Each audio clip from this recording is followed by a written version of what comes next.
It's Carol Billing, and I'm your instructor for CTE 418. We're going to cover economics, teaching economics, and teaching personal finance.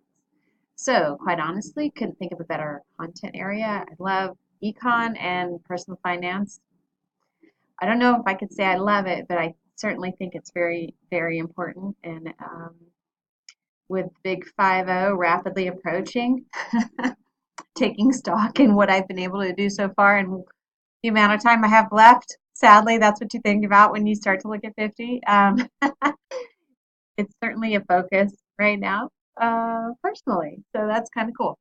All right. So this stuff is pretty straightforward. Um, right out of the course catalog as far as what we're doing in the class and your outcomes. Standards are in every teacher prep course. Same with dispositions. There's nothing really unusual with this course. So this should be short. Here are the two books that I've selected for the course. Total Money Makeover is a classic. It is a classic edition, but it's a classic personal finance theory that Dave Ramsey does that I just think it's very simple, easy, and effective. And then the other one I picked was more theory on economics, which I think would be interesting and hopefully will serve as a resource for you whenever you're teaching econ. Hopefully I haven't missed the mark on that. We shall see. One thing I don't have information on right now is the MBA research laps. But when I was at ACTE last semester, a lot of the teachers were talking about how they use their whole course as all laps. And so I want to figure out how to get that and how to use that because it seems to be a good resource that's very plug and play. We always like that, especially if you teach multiple classes, which you probably will, multiple preps, I mean. Down here, I have a list of all the online websites and apps that I use because I do use a lot. So I'll just give you that right from the beginning. But I've kind of narrowed it down to what we're going to use so you sort of know the lay of the land. So Blackboard is where I I do the announcements for the course, specific to the course, as well. And I'll put them in there if I feel like you need to be able to go back and look at the announcement later on. As we get used to using Slack, we may move to Slack instead of BB Learn, but for now we're going to stick with BB Learn because it's sort of tried and true.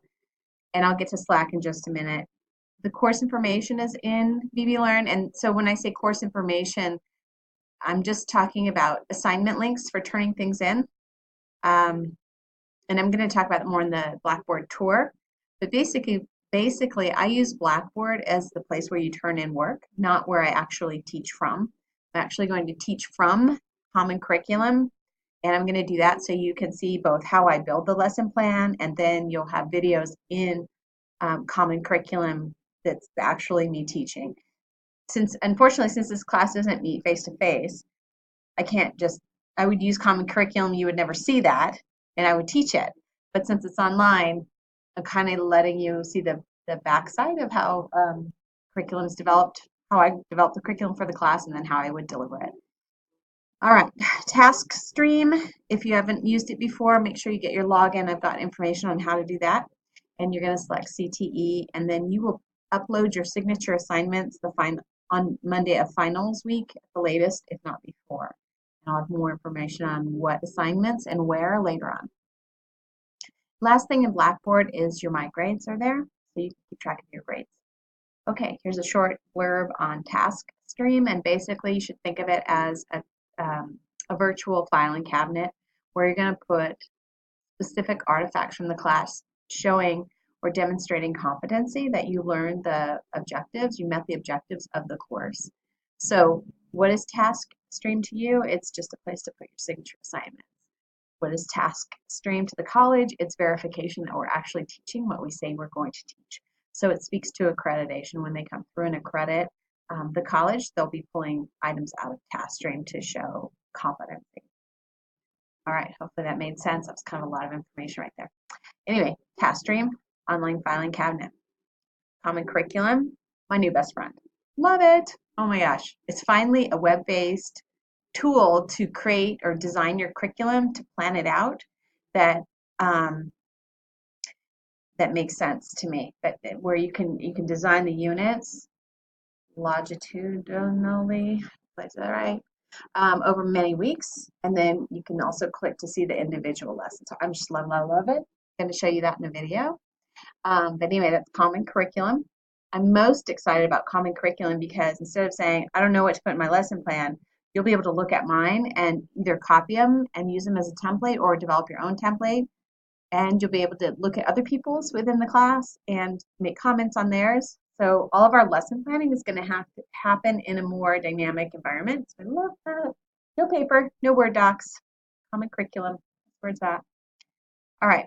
And Common curriculum in a classroom setting. I mean, if you had like team teaching, brilliant, brilliant, brilliant. All right. Quizlet is root memory, basically online flashcards, but they have some cool games and kids love them. So we're going to use that as part of our process of learning the content in this course, but in doing so, you're going to learn how to implement it for your own classes and for your own students. If you can put your basic information in a Quizlet and have students practice it on their phone on the way to school, then you can use your class time to do something more interesting. So that's the whole point behind Quizlet.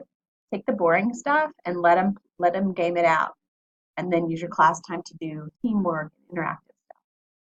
All right, Slack. Spent a couple hours in it today. I love Slack.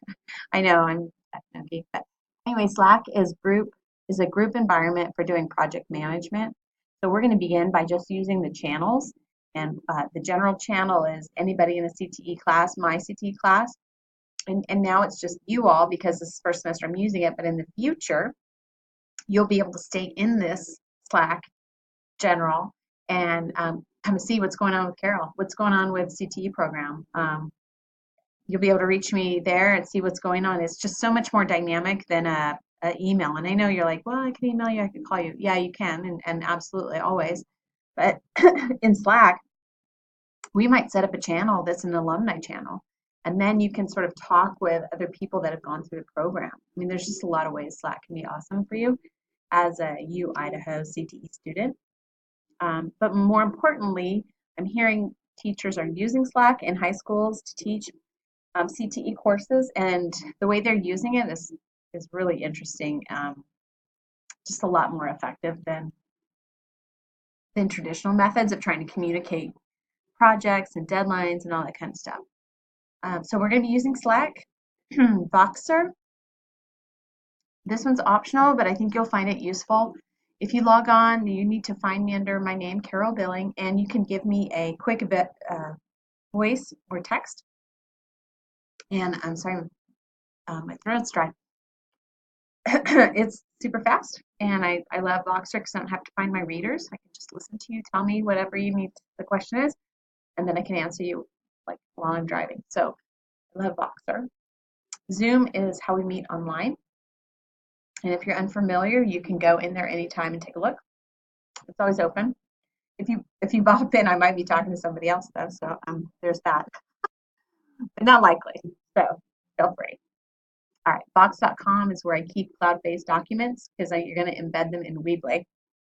That was a lot of information, one little sentence right there, but don't worry about it right now. I would set up a Box account, save your passwords. I use OneNote to save my passwords. Don't tell people that because you can totally hack me, but I have way too many passwords, so I have OneNote. And Weebly is where we're going to build your website, and your website is going to demonstrate competency, so it's similar to TaskStream, except you own the Weebly, it's yours, and then you can use it for getting a job or demonstrating what you've learned in your teacher prep classes. And you may, and this is what happened last semester, some students like started using Weebly and they were also teaching and they immediately started using it for their courses. It's just really fast and easy to use. Love it. Super simple. And a great way to communicate online, get your information out. Okay, some others we might use, Flipboard or VoiceThread, Pinterest. I love Flipboard, probably use that. Of course, calendar is in Blackboard, separate document, separate video. I'll go through that in a bit. Grading is pretty straightforward.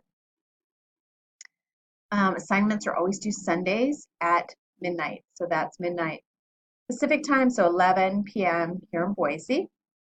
And the rest of the stuff you can read through, but it's all the regular university stuff. I'm not going to go through that, and I've spent entirely too much time already. So I'm excited for class and love this, excited about this content. So I'm looking forward to a really good semester. All right, I'll see you in a bit.